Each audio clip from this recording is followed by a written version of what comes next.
Welcome to the deep dive. Now, we're used to sinking our teeth into, dense legal documents, climate change models, financial reports. The hard stuff. Exactly. But today, we are taking a spectacular departure. Our source material is, it's entirely unconventional. It's a stack of what were initially proposed as bad theory ideas. Right. But the catch is they were then passionately, and I have to say creatively, defended by their proponents using specific verifiable pieces of the establishment. That's what's so fascinating. It really is. We are leaving behind the hard data, and instead we're conducting this really intense, focused analysis of intellectual creativity. Our mission isn't to decide if these 5, let's be honest, truly outrageous Harry Potter fan theories are true. It's to analyze the surprising, clever logic and the deep textual evidence they use to make these ideas sound. Uncomfortably plausible. Uncomfortably plausible is the perfect way to put it. I am already captivated because this is the ultimate demonstration of taking existing knowledge, the articles, the notes, the character quotes we all think we know, and just twisting them to support a totally different world. And for you, the learner, this is a masterclass in critical thinking. We're going to show you how just a few lines of dialogue, a forgotten date, or a minor character detail can be synthesized to entirely challenge an accepted narrative. We're hunting for the aha moment. Exactly. The moments that occur not when a theory is proven true, but when the argument is just structured so flawlessly. And the scope today is fantastic. We're challenging the identity of the selfless hero, diving into deep family secrets, questioning the role of key allies. And then we're going to flip the entire narrative on its head by asking who the real author of the story even is. It's a study in repurposing evidence, Right. and the logical leaps are just astounding. They really are. So let's jump right in with the most fundamental challenge to the entire series, the question of the chosen. Okay, let's unpack this. The core theory starts with the prophet. We all know it. The one with the power to vanquish the Dark Lord approach. Born to those who have thrice defied him, born as the 7th month died. Right. And that applies equally to Harry Potter, born July 31st, and Neville Longbottom, born July 30th. And this is where the theory kicks in. It posits that Dumbledore, the ultimate chess master, knew Neville was the intended target, that he was the better asset. So he used Harry How? as a sacrificial lamb, a decoy. The theory calls it the spare kill the spare strategy. Wow. It hinges on viewing Dumbledore not as this benevolent mentor, but as a cold, manipulative strategist who sacrifices pawns to protect his queen. So for that to work, Dumbledore had to orchestrate the ultimate misdirect right from the very. He had to make sure Voldemort and everyone else believed Harry was the target. Which provides the perfect cover for Neville. And this leads to the most damning piece of evidence they use against Dumbledore, the choice of the Secret Keeper. Okay, right. Fidelius charm. The theory argues that Dumbledore intervened directly in that process. Now remember, the Potters chose Sirius Black originally. But at the last minute, Sirius suggests they switched to Peter Pettigrew. Yeah. He thought it was less obvious. Exactly. And the theory asks, why would Dumbledore, this man of profound political and magical, agree to a last-minute change to Pettigrew, a known weak link? Yeah, that seems like a massive oversight. Unless it wasn't an oversight. The theory suggests Dumbledore didn't just assent to it, he subtly suggested it, knowing Pettigrew's vulnerability, ensuring the secret would break. It is. Dumbledore ensures everyone believes Harry is the one. Voldemort attacks Harry, Harry survives, he gets the scar, the fame, and this terrible outcome for Harry is strategically fantastic for protecting Neville. The real asset, who is now completely off Voldemort's radar. Exactly. Harry's role becomes purely tactical. He draws fire, he motivates the true hero, and crucially, he allows Dumbledore to gauge Voldemort's capabilities when It paints Dumbledore as entirely focused on the outcome, Voldemort's defeat, no matter the cost to a single child. And this is supposedly reinforced by Dumbledore's interactions with Harry later on, specifically in Order of the Phoenix, when Harry confronts him about the prophet. Right, I remember that scene. Harry's really struggling. He is. He thinks he has to be the one to kill Voldemort, and he says, so I've got to be the one to kill. And Dumbledore gives that infuriatingly vague line. I got to. Of course you got to. Ugh, when you hear it like that. Exactly. The theorists dissect that phrase. They Yeah. say it's not confirmation, it's almost complete indifference. They argue Dumbledore is inwardly thinking, go ahead and try, Harry. You're a good guinea pig. And hey, if he saves me a lot of trouble. So Dumbledore doesn't care how Voldemort is defeated, as long as Neville is safe and ready if the decoy fails. That's the argument. It makes him a terrifying pragmatist. But to support this, the theory needed proof that Dumbledore was actively testing the Chosen One in the early... And they found it where? In the challenges protecting the Sorcerer's Stone, Year 1. But wait, if the challenges were designed to test Harry, the decoy, why make them so complex? See, that's the thing. The argument flips that assumption entirely. The defenses weren't for Harry at all. They were structured according to the sources, specifically to test the real chosen one, Neville. Okay, explain that. Well, think about who contributed. Dumbledore, Flitwick, McGonagall, Snape, and Sprout. Each one created a defense in their area of expertise. So we have Fluffy, the keys, the chess game. The troll, the potions, the mirror. Now, which one of those feels tailor-made for Neville Longbottom? Oh, herbology. Herbology. Professor Sprague's challenge, the Devil's Snare. Neville is terrible at almost everything else, but he's a natural genius at herbology. So the theory says this was Dumbledore's plan. Yes. This task was included specifically to allow Neville, the true target, to establish himself as the leader early on. Dumbledore and the faculty were supposedly watching, thinking, okay, here's where the real chosen one, Neville, will come through, show his ability, and gain some confidence. But the plan fails spectacularly. Completely. Neville doesn't come. Harry, Ron, and Hermione bypass it. Teamwork and Hermione's quick thinking, not Neville's special skills. And the fact that Ron almost dies, Harry only survives the rest through sheer exceptional ability, that proves the spare is too good. He's too resilient. He's constantly disrupting the meticulous plan, which forces Dumbledore to adjust. But the theory even incorporates Snape's cruelty towards Neville. Which is, I mean, it's relentless. Yeah. Far worse than with Harry. And the theorists interpret it as a deliberate tactical order from Dumbledore. Snape is commanded to erode it. Why? To what end? It's strategic psychological warfare, to keep the real chosen ones safe and out of trouble. Neville is naturally timid. The theory argues that if Neville had gained Harry's arrogance, which Dumbledore hated in James Potter, he might have rushed into danger too soon and gotten himself killed. So Snape's job was to pound him down, keep him out of the limelight. Exactly. Keep him out of the line of fire until the final necessary moment. It's a deeply cynical view of men. But the pieces do fit if you accept Dumbledore as this amoral strategist. And the final piece of evidence they use is the climax of the series. The prophecy says Voldemort will mark him as his equal. The theorists argue this doesn't fully happen when he's a babe. So when does it happen? They argue Neville is finally marked as his equal, only at the Battle of Hogwarts, when Neville puts the Sorting Hat on and defies Voldemort in front of everyone. And Voldemort sets him on fire. That specific violent moment of defiance and the physical marking, the near immolation, is cited as the true late fulfillment of the prophecy. It confirms that Neville finally had to. And what about Dumbledore in limbo? The theory suggests he's still hedging his bet. He watches Harry survive all these years and thinks, okay, maybe it is Harry. But at the final moment, Harry literally tells Neville, if I can't finish the job, you need to be the one. Killed it. And Neville does. He kills Nagini, the final Horcrux. So the theory concludes that Dumbledore was right all along about Neville, but he miscalculated Harry's sheer resilience and luck. Harry was just an overly successful decoy who unwittingly disrupted this multi-decade plan. It completely flips Harry's status from chosen one to tactical misdirect. It does. That is deeply disturbing. And if Dumbledore is capable of that kind of manipulation, well, we have to look at another powerful, secretive family, the Weasley, and ask if their story hides a much darker secret. Okay, let's pivot from high-stakes strategy to domestic tragedy. The theory here is that Fred and George, the twin jokesters, are not the biological sons of Arthur and Molly, but the twin sons of one of Molly's deceased older brothers, Fabian or Gideon Prewitt. This immediately links back to the cost of the First Wizarding War.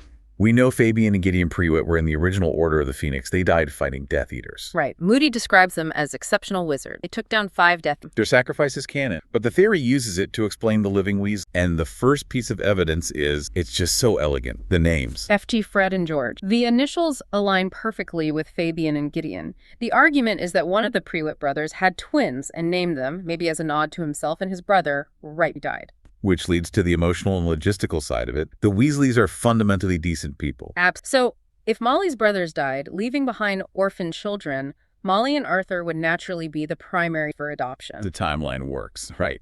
Fabian and Gideon died during the height of the First War. Molly and Arthur adopt their sons, Fred and George, soon after, before Ron. It keeps the birth order intact. Bill, Charlie, Percy, then Fred and George, then Ron, then Ginny. And the theorists grabbed this small detail about the Weasleys' wartime stance. Molly and Arthur stayed out of the First Order of the Phoenix because they were raising a young family. Right, which might just seem like a simple choice. But the theory repurposes it. While they were protecting their own biological children, the sacrifice of the Prewitt twins forced them to expand their family anyway. It's a tragic choice. They avoid the danger of the Order, only to take on this profound emotional risk of raising the children of a fallen hero. And of course, the red hair. The sources confirm Fabian and Gideon also canonically have the red. So the boys tuck right in, seamlessly. Mm. No suspicion. And the twins, according to the theory, have no idea they're adopted. But the truly devastating piece of evidence, it rests on one specific offhand quote from Molly. When Ron is made prefect. Exactly. She is ecstatic. She's celebrating her youngest biological son's achievement. And she says, and this is the direct quote, "That's everyone in the family." That's everyone in the family. That is the heartbreaking Freudian slip this whole theory hangs on. Why? Because we know Bill, Charlie, and Percy were all prefects or head boys. Ron now joins that club. But what about Fred and George? They're notorious rebels. They'd never be prefects. Never. So Molly's statement is interpreted as her subconsciously excluding the adopted twins from the true Weasley family tradition of scholastic achievement and, dutiful service. It's a reflection of this deep, hidden grief. It's a disastrous slip. In her moment of triumph, she forgets the boy standing right there. She's essentially saying, my biological children, the ones who uphold the Weasley name, have all succeeded. The theory suggests that Fred and George's extreme rebellious streak starting the joke shop, their open defiance, isn't just eccentricity. It's the spiritual manifestation of their pre-wet bloodline. They were powerful, chaotic fighters. They act differently because they are different, biological, and they feel that distance Molly unintentionally creates. It connects their whole personality to this war tragedy. The theory is beautiful because it takes an emotional audit, Molly's inexplicable exclusion of the twin, and resolves it with a hidden historical explanation. It challenges the perfect image of the Weasley family with this hidden layer of grief and sacrifice. The math checks out, the names align, and the emotional context resolves a canonical It's just a compelling example of how a narrative gap filled with the deepest tragedy available. And if Fred and George are the hidden heirs of this sacrificial lineage, it makes us look closer at the magical world's other great secretive house, the House of Black. Let's talk about Dobby. He's the most loyal, free-spirited, and independent house elf we meet. By a mile. And this theory claims he's not just a rogue house elf. He's a deep cover agent created or engineered by Regulus Black specifically to undermine Voldemort's regime. Okay, that's a big claim. It is, but the argument is sophisticated. It first has to establish Dobby as an anomaly. His willingness to warn Harry and then punishing himself afterward, it shows he can defy his master, breaks the rule. But he still participates in the culture of self-punishment. It suggests he's exploiting some kind of loophole, like Creature did with ambiguous orders. Exactly. And to understand this, you have to dive into the magical governance of House Elf, which the theorists compare to real estate law. Real estate law. It's a great analogy. House elf ownership is treated more like property rights or complex inheritance law than a simple master-servant. We see this in Half-Blood Prince when they discuss Sirius's will. Right, they don't know if Sirius could legally bequeath Creature to Harry. Because there might be magic that has higher governance over the house elves than a legal will. So if the magic is ancient and complex like property law, it means a powerful, educated wizard could find a flaw in the binding ritual. So the theory is that Regulus Black found a flaw. He bypassed some of the early magic when creating or gifting Dobby. They even suggest Dobby could be Creature's son, and Regulus intervened in his binding, engineering him to have a slightly looser. So he's an elf who can act rather than a fully bound house elf. He's a free elf by design, not by coincidence. But why would Regulus, a young Death Eater, do? His motivation comes from his famous turncoat moment. It happened right after Voldemort requested Creature's help hiding the locket Horcrux. Voldemort just abused Creature and left him to die in the cave. And that was the catalyst for Rick. He realized the potential in House Elf. They were the ultimate untapped resource, underestimated and abused by the dark, the perfect sleeper. So Regulus plants Dobby, but how? He's dead. Family connection. Narcissa Malfoy is a member of the House of Black. The theory suggests Regulus arranged for Dobby to be given Malfoys, maybe through Narcissa, as a long-term strategy. Dobby becomes the link between Regulus, who gave his life to find the locket, and Harry, the one destined. And the Malfoys, being high-ranking Death Eaters, were the perfect place to install an anti-Voldemort agent. Absolutely. The House of Black has this specific, deeply rooted relationship with House Elf. They mount their heads on the wall. This context makes the idea of Regulus engineering a subtly unbound elf entirely plausible within those strange families. And Dobby's role is just too significant to be random. In Book 2, he repeatedly warns Harry, nearly killing him, to keep him away from the Malfoy. Because he's fulfilling his mission. He's protecting the player. But the truly compelling evidence is how it all converged. After Regulus is gone, his agent, Harry. And then Dobby and Creature, the elf whose abuse started all of this, they work together to hunt Mundungus Fletcher to get the locket back. It's a full circle quest. It links Regulus, Dobby, Creature, the locket, and Umbridge. It shows Dobby was always destined to be part of the final reckoning, exactly as Regulus intended when he designed his secret. He wasn't just a randomly loyal elf. He was a highly placed, magically modified operative, carrying out the final revenge of RAB. The implication here is that the people Harry thinks are his allies might be driven by totally hidden motives. And that leads us perfectly into the most shocking theory of all. What if the friend Harry trusts most is actually his deadliest enemy? Okay, this theory requires a massive structural reinterpretation of the entire 7 books. It does, the claim. Hermione Granger is a deep cover agent for Voldemort. Wow. Her Muggle-born status isn't a vulnerability. It's the perfect, ultimate cover for a highly trained magical operative. The foundation of this is that she's just unnaturally good at magic, right from the start. Almost immediate. Mastering spells that take others, it suggests lifelong training under duress. Her supposed Muggle-born status gives her total insulation from suspicion from everyone. Her parents, the dentists, are the perfect cover. Zero suspicion. And the theorist sees on the fact she never seems to spend holidays with them. She always prioritizes school or the Weasley. The suggestion is she doesn't need more orders. She's already been fully instructed by Big V and is operating under a long-term directive. So she's constantly steering Harry into fatal danger while maintaining this perfect facade of a supportive friend. Exactly. Let's trace her 0 for 3 record of sabotage during the first 3 books, where her actions repeatedly benefit Voldemort. Okay, book 1, The Sorcerer's Stone. The final obstacle is Snape's potions riddle. Hermione solves it instantly, but what does she do? She leaves Ron behind and sends Harry, by himself, directly into a room with a locked firewall. And a one-on-one meeting with Voldemort. She could have easily gone with him, doubled their strength. Her decision ensured Harry faced the Dark Lord alone in a high-risk, confined space. That's her first attempt to deliver Harry to Voldemort. That's the charge. Okay, book 2, Chamber of Secrets. She figures out the basilisk. But she rips the page out of the library book, hiding the crucial information, and only hands it off moments before she is petrified. Why rip the page out? To delay the discovery, to ensure the danger escalates. The delay forces Harry and Ron into the chamber, leading to a direct, nearly fatal confrontation with young Voldemort. The timing is just far too... She provided the clue, but only at the moment of her forced incapacitation. Right. Which brings us to book 3. Prisoner of Azkaban, the Time Turner moment. Possibly the most critical failure of the entire... Dumbledore suggests they use the Time Turner, and Harry immediately proposes the logical, series-ending solution. Let's go back and grab Peter Pettigrew and prove Sirius is innocent. If they do that, the Dark Lord cannot rise again. The war ends before it begins. But Hermione, the voice of pure, unassailable reason, insists, no, Harry, you can't. It won't work. Her absolute, stubborn refusal allows Pettigrew to escape, guaranteeing Voldemort's return. It's spectacular subversion. And the conspiracy continues. Book 4, Goblet of Fire. Barty Crouch Jr. is working to get Harry through the tournament. But who's his most proactive? Hermione Granger. She's constantly helping him, teaching him the summoning charm, helping with the egg clue. She's the handler, successfully delivering Harry to the graveyard. And then there's Krum. Victor Krum from Durmstrang.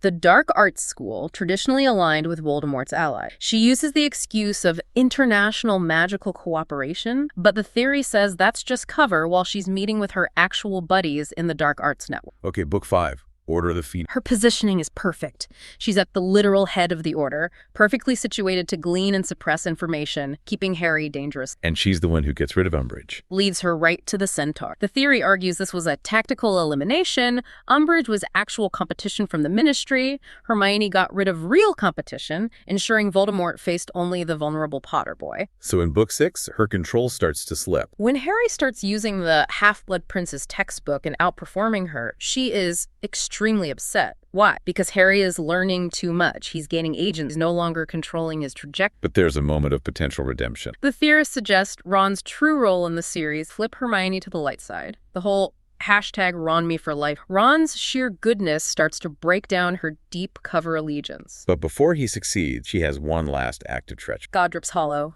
Book 7. She insists on sending Ron away, leaving Harry to go into the attic alone with Bathilda Bagshot, who is actually Nagini. And Harry's wand gets broken. Her alibi is the final. She claims her curse rebound. The theory suggests she intentionally sabotaged the wand, rendering Harry vulnerable, serving Big V one last time before she finally defects. When you lay it out like that, it's a deeply unsettling pattern. It is. She's too clever, too successful, and too perfectly positioned to be a loyal friend. She is the ultimate brilliant sleeper. If Dumbledore is manipulative and Hermione is a double agent, we have to question the entire framework of the story itself. All right, let's wrap up with the most subversive theory, one that challenges the reality of the entire narrative we've just been talking about. This is the big one. What if the story is not reality, but a fictionalized, self-glorifying memoir written by an adult, bitter Harry Potter who is operating exactly like Gilderoy Lockhart? This turns the chosen one into the ultimate con man. And the initial evidence is simple, but it's striking. The book title. Lockhart writes things like Gilderoy Lockhart and The Year with the Yeti. And the series is called Harry Potter and the Chamber of Secrets, Harry Potter and the Goblet of Fire. It's the exact same naming convention. So the whole series is a sensationalized memoir designed to make the author Harry Potter look like the selfless hero. And the implication is that J.K. Rowling isn't the real author, it's just a pseudonym, a name swap chosen by the adult, jaded Harry to maintain the secrecy of his glorification. It's the final deception. And the core of this betrayal ties back perfectly to our first theory. That Neville was the true chosen, the real hero who actually, Harry, consumed by bitterness or envy, used the memory modification spell Oblivion that he learned about from Lockhart. He obliviated Neville's memory and swapped their places in the entire narrative. He stole Neville's story. And the evidence for this swap is eerily dark. The fates of the parents align perfectly. Lockhart loses memory. Neville's parents lost their. Harry's parents were supposedly murdered. The theory says Harry swaps the circle. He steals Neville's heroism and rewrites the victim narrative to apply to himself, covering his tracks. And Neville ends up at St. Mungo's after the war, a long-term resident. Just like Lockhart, permanently sidelined. The theorists claim this is Harry subtly writing Neville into Lockhart's actual fate room public eye, incapable of telling a story. And he didn't just steal the story. He actively rewrote the characters to diminish the true hero. He wrote Neville to be perpetually bumbling and clumsy. So think back to that first flying lesson. In reality, maybe Neville was effortlessly amazing on a broom, the best class. But Harry, the unreliable narcissistic narrator, rewrites it for his memoir. Neville broke his wrist and cried like a baby. Look who stepped in. Harry Potter was amazing. This explains Harry's inexplicable success in the book. Why is he so good at Quidditch without trying? Because he wrote it that way. Why does he constantly find the solution? Because he wrote that he's always asking, why is it always me? But the subtext, because I wrote myself into the center of... The final deception is the ultimate Lockhart trick, stealing the heroic accomplishments of others, packaging them into a sensationalized memoir, and then changing the authorship name to make the deception stick. A deeply jaded, bitter, fraudulent old Harry Potter writing this massive story where he's the selfless hero. And we, the readers, bought it completely. That is the perfect meta twist. It forces us to question every single word and action we accepted as truth. It moves beyond fan theory and into serious narrative criticism. This deep dive has shown the immense power of intellectual creativity and the ability of compelling argument thrive, even when they're based on absurd conclusions. We started with bad theory, but the arguments were built on specific textual. Molly's quote, the herbology lesson, Dobby punishing himself, Hermione's pattern of facilitation. It demonstrates that knowledge, in the hands of a clever interpreter, can be endlessly repurposed. For the learner, you gain knowledge not just about the source material, but about the mechanics of building an argument using synthesis, no matter how outrageous the claim. You see how easy it is to flip context. And the common thread running through all five is a profound shared distrust of established authority and the public narrative. Whether it's Dumbledore's mentorship, Purity of the Weasley family, the loyalty of a house elf, the friendship of Hermione, or even the reliability of the narrator himself. The most entertaining theories are always the ones that challenge the identity of the self-accepting. They force us to question every benign decision, every moment of luck. Why was that detail included? Who actually benefited?